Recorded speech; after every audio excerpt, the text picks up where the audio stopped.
શંભુરામ મહારાજની, સાહેબ સુખદેવજી મહારાજની.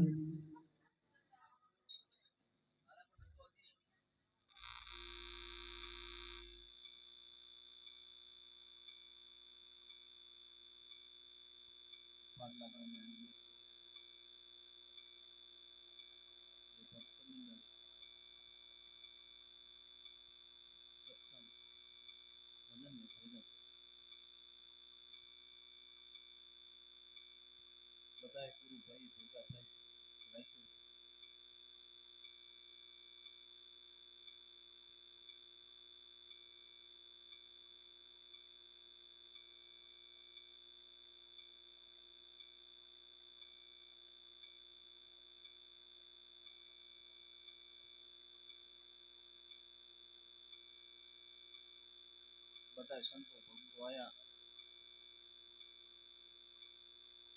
ગામના ભાઈ બહેનો, બીજા દૂરથી આયા ને બધા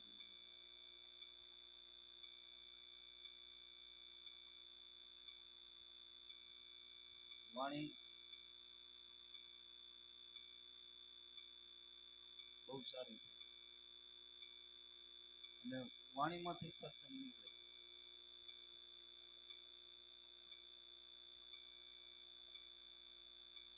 કારણ કે સત્સંગ વિના મન સુધરે ને સુતા ભલે નિકમ થતું જાય. મનને ખોરાક એ સત્સંગ અને આત્માને ખોરાક ભજન.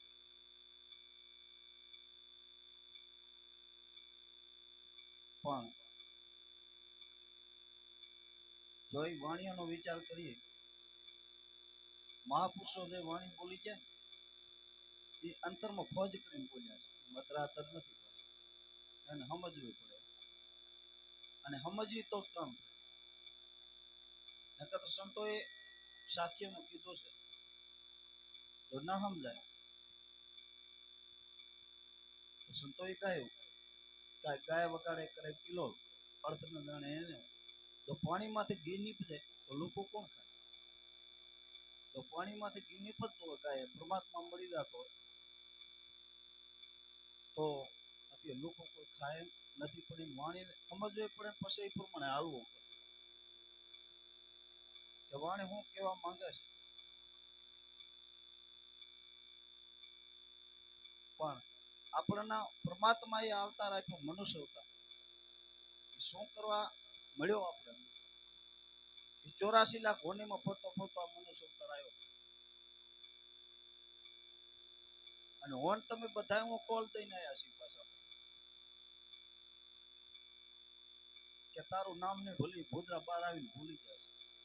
આ સંતો તાજો કરાવે ગામ ગામ ફરી કે તારો અસલ ઘર કયો છે. સંતોએ વાણીમાં કહ્યું, મન ભમરડા ઘર તારું સંભાળ. તો ક્યાંથી આવ્યો ક્યાં જવાનો પાછો? એનું તો સંભાળ કરી લે.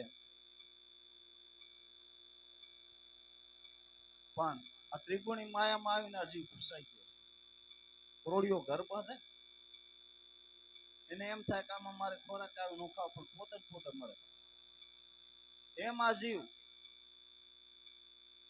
આ ત્રિગુણી માયામાં બંધાઈ ગયો છે, મારું તારું આ ભેગું કરવામાં. અને હું ભૂલી ગયો હા. એના સંતો તાજો કરાવે કે તને કરવા હું મળ્યો તો દીધેલો કોલકા ભૂલી ગયો. સંતો તાજો કરાવે. એટલે મનુષ્ય અવતાર દેવા કરતા દુર્લભ છે. કે મનુષ્ય અવતાર માંથી બધું થવાય. જો આપણે ભગવાન પણ મનુષ્ય અવતારમાં થવાય, રાક્ષસ પણ મનુષ્ય અવતારમાં થવાય. હવે આપણે શું થવું એ આપણે વિચાર કરવો પડે કે જો આપણે ખોરાક એવી હોય, રેણી એવી હોય તો એમાંથી પણ રાક્ષસ થઈ શકાય. મનુષ્ય અવતાર મોઘો મળ્યો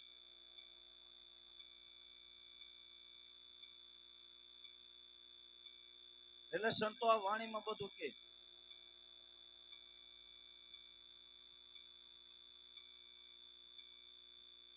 અવતાર વાણી બોલી બધામાં સંતોને એક જ મત છે, એક વાત છે કે મીરાબાઈ ગાયો આત્માનો ઓળખ્યા વિના લક્ષોરાની માટે ભ્રમણાને ભાગ્યા વિના ભવના ફેરાની માટે તો આત્મા ઓળખવો કઈ રીતે? ગાયો આપણે સાંભળ્યું પણ આનો ઓળખવો કઈ રીતે? એના માટે સંતોનું શરણાગત કરવું અને સાચા સંત મળશે ને તો એને શીખડાવશે, એ આત્મા ઓળખાવશે. અને જે જેને આત્મા ઓળખ્યા, હવે મીરાબાઈ ક્યાંથી થઈ ગઈ, નરસિંહ મહેતો તો ક્યાં થઈ ગયું, પણ તોય આપણે અત્યારે સંભાળીએ છીએ.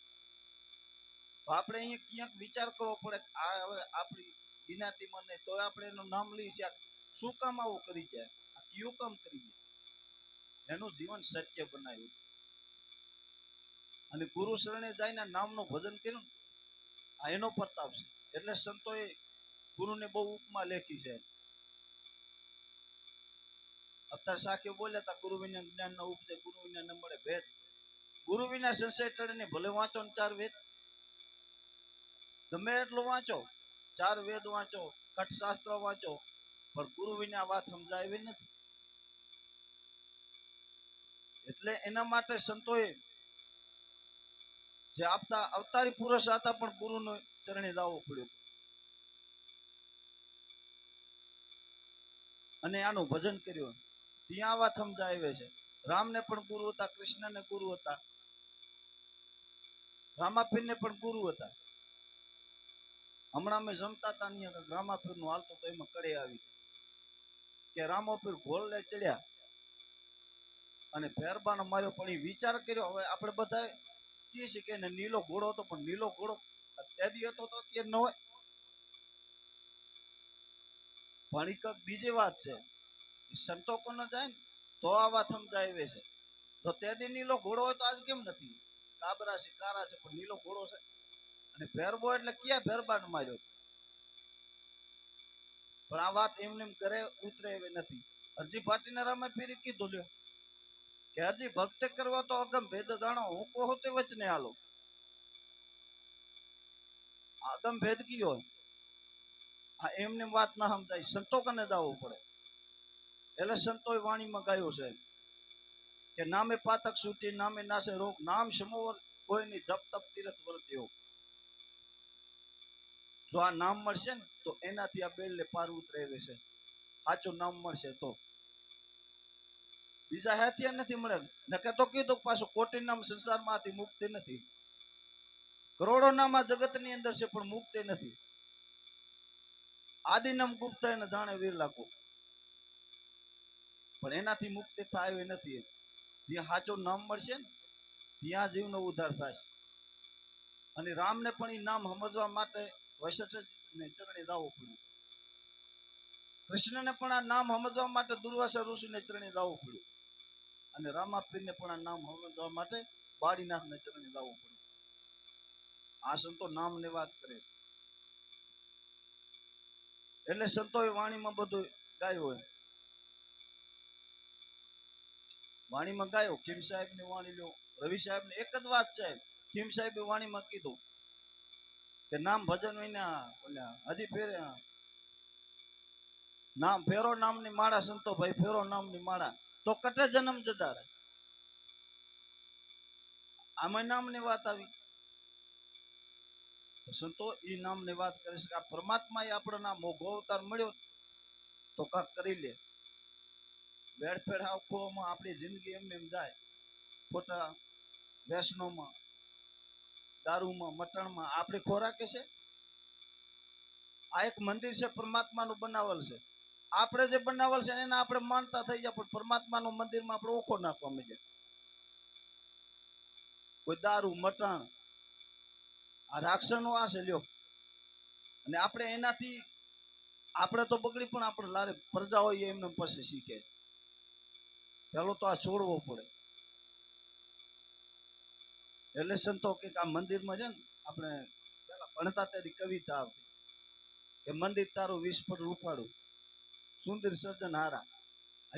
આ મંદિરની વાત કરી છે, એમાં આપણે આ ભરીએ છીએ પાછું. એટલે સંતો કે છે એમ કે આવો પરમાત્માએ મોઘો અવતાર મળ્યો તો એમનો વેડફેડ ખોવો ન મળ્યો, હાવ ખોવો મળે. આ પાસો વરીને 84 લાખ હોનીમાં જીવને ભટકવું પડશે. અહીંયાથી છૂટ્યા ને એટલે 84 ફરવાનું છે, પણ કાંક ભજન કરી લ્યો. રામ ભજન વિના નહીં તારા સમજ સમજ મને ક્યાં સુતા. જાગ્રત નગરીમાં ચોર ન લૂંટે, જખ મારે ભલે જમદૂતા. પણ એ માટે જાગ્રત બનવું પડશે. પણ અહીંયા સાચા સંત મળશે ને તો. હમણાં ભાઈ એક વાણે બોલ્યા કે નશો નામનો ચડ્યો સાચો, ચડ્યો ન ઉતરે પાછો. પણ આમ જે સંતો નામનો નશો કીધો ને આપણે ઓલો નશો કરવા માંડ્યા. હવે આમાં ક્યાં મેળ પડે? આપણે સંતોનું કીધું તો કરતા નથી. એમ સંતો એનો નામનો નશાની વાત કરી અને આપણે ઓલા ઠબીડવા માંડ્યા એમ. એટલે મેળ ન પડે, કોઈ દી ન પડે. એટલે પછી એમાં કડીમાં કીધું તો ત્રીજી કડીમાં કે કુડિયા ન પીએ, કપટી ન પીએ, અજ્ઞાની અર્ગમ ભાગે, વિશ્વમાં તેના મંડળ મોય અમૃત ક્યાંથી ચાખે. એ આવામાં ના આવે. જેને એમ મન મોહી જશે એ પછી ઉઠીને ભાગી જાય. અને આ સંતો આમ બધું છોડાવે કે તું ચોખ્ખો થા પેલો, અને પછી હું કોઈ એમ કર તો તારો મેળ પડી જાય. 84 જો છૂટી જાય. સંતોએ છોડાયા છે. જેસર દાડે કેટલા પાપ કર્યા હતા. આપણે વાણી ગાઈ કે પાપ તારું પ્રકાશ દાડે, ધર્મ તારું સંભાળ, તારી બેડલીને બુડવા નહીં જો. પણ હવે એ સમયમાં એને ધર્મ તો કરી નતો તો ક્યાં ધર્મની વાત કરી? આપણે ક્યાંય વિચાર કર્યો કે એ સમયે તો આપણે બધા વાતો કરી છે કે બેન ભાણે માર્યા હતા, ગૌના તારા ગાયના તરસી વારી હતી, મોર માર્યા હતા. તો આ ધર્મના ભર્યાની વાત કેમ આવે છે? એ આ જૂના ધર્મની વાત કરે છે. સંતો એ કહે છે કે જૂનું ધર્મ લેતો જાણી. આ સંતો એ કહે છે એમ. અને જાડેજાને તોરલ એ વાત કરી હતી કે આ ધર્મનો તો વિચાર કરીને ગુરુ શરણે થઈ જા, અને આ ધર્મ જાણી લે તો તારી બેડલી ને ઉતરે પાર. તો આ બુડશે ને. પછી આપણે કડીમાં શેલીમાં કીધું તો જેને દરિયામાં દોટ જાડેજા, હવે તારનાર ઓરી તરશે. તો કયો દરિયો કયો? આ દેહ દરિયાની વાત કરીશ. આમાં તો ડૂબકી મારી, આમાં ખજાનો છે, આમાં ગોતી લે એમ. બારો મેળ પડે એવો નથી, પણ એમાં ડૂબકી મારતા આવડે તો સમજા. એમાં ડૂબકી મારવા આવડવું પડે. એ સંતો કેમ ડૂબકી મારવી પડે તો એ રેણીમાં રહેવું પડે તો. બાકી એમને મેળ નથી પડે. ઓમ તો ઘણા વાણીઓ ગાયાથી સાંભળ્યાથી, પણ એમાં આપણે ગુરુના વચનામાં રેણીમાં ન રહેતા હોય તો આ પાર ઉતરે બેલ લે, કદી ન ઉતરે. પણ જાડેજા જે શરણે ગયો ને ત્યાં બધું છોડ્યો તો એને ગુરુનું વચન એક પ્રમાણે ચાલ્યો હતો, ત્યાં પાર ઉતરી બેલ લે. એમને એમ વાતે નથી ઉતરતી. એટલે સંતો કે છે એમ કે આ મનુષ્ય અવતાર એમ દેવા કરતા એમ દુર્લભ છે. જેમાં આપણે કૃષ્ણ ભગવાનને માની, રામાપીરને માની, બધાને માની, પણ એને કીધું કરતા નથી.